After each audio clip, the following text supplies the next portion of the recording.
Little Briar Rose by the Brothers Grimm. In past times there were a king and a queen who said every day, "Oh, if only we had a child," but they were never given one. Then it happened one day while the queen was sitting in her bath that a frog crept out of the water onto the ground and said to her, "Your wish shall be fulfilled, and before a year passes you will bring a daughter into the world." What the frog said did happen, and the queen gave birth to a girl who was so beautiful that the king could not contain himself for joy, and he ordered a great celebration. He invited not only his relatives, friends, and acquaintances, but also the wise women, so that they would be kindly disposed toward the child.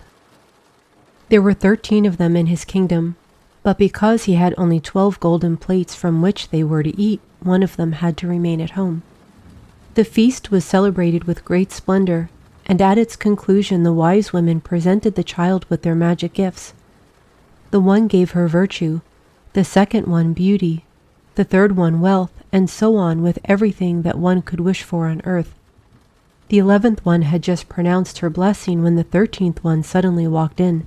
She wanted to avenge herself for not having been invited, and without greeting anyone or even looking at them, she cried out with a loud voice, "In the princess's 15th year she shall prick herself with a spindle and fall over dead."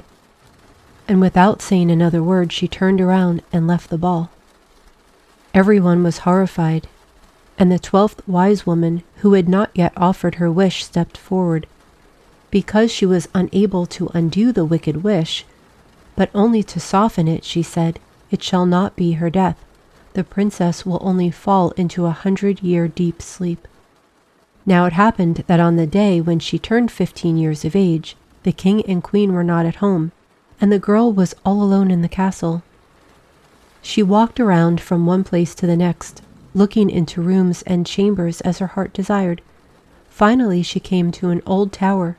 She climbed up the narrow winding stairs and arrived at a small door. In the lock there was a rusty key, and when she turned it the door sprang open. There in a small room sat an old woman with a spindle, busily spinning her flax. "Good day, old woman," said the princess. "What are you doing there?" "I am spinning," said the old woman, nodding her head. "What is that thing that is so merrily bouncing about?" asked the girl, taking hold of the spindle, for she too wanted to spin. She had no sooner touched the spindle when the magic curse was fulfilled, and she pricked herself in the finger. The instant that she felt the prick, she fell onto a bed that was standing there, and she lay there in a deep sleep. And this sleep spread throughout the entire castle. The king and queen, who had just returned home, walked into the hall and began falling asleep, and all of the attendants as well. The horses fell asleep in their stalls, the dogs in the courtyard, the pigeons on the roof, the flies on the walls, and even the fire on the hearth flickered, stopped moving, and fell asleep. The roast stopped sizzling. The cook, who was about to pull Kitchen Boy's hair for having done something wrong, let him loose and fell asleep. The wind stopped blowing, and outside the castle not a leaf was stirring in the trees. Round about the castle a thorn hedge began to grow, and every year it became higher until it finally surrounded and covered the entire castle. Finally nothing at all could be seen of it, not even the flag on the roof. A legend circulated throughout the land about the beautiful sleeping little Briar Rose, for so the princess was called. Legends also told that from time to time princes came, wanting to force their way through the hedge into the castle. However, they did not succeed, for the thorns held firmly together as though they had hands, and the young men became stuck in them, could not free themselves, and died miserably. Many long years later, once again a prince came to the country. He heard an old man telling about the thorn hedge.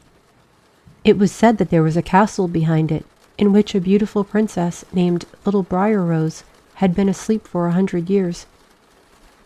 And with her the king and the queen and all the royal attendants were sleeping. He also knew from his grandfather that many princes had come and tried to penetrate the thorn hedge, but they had become stuck in it and died a sorrowful death. Then the young man said, "I am not afraid. I will go there and see the beautiful little Briar Rose."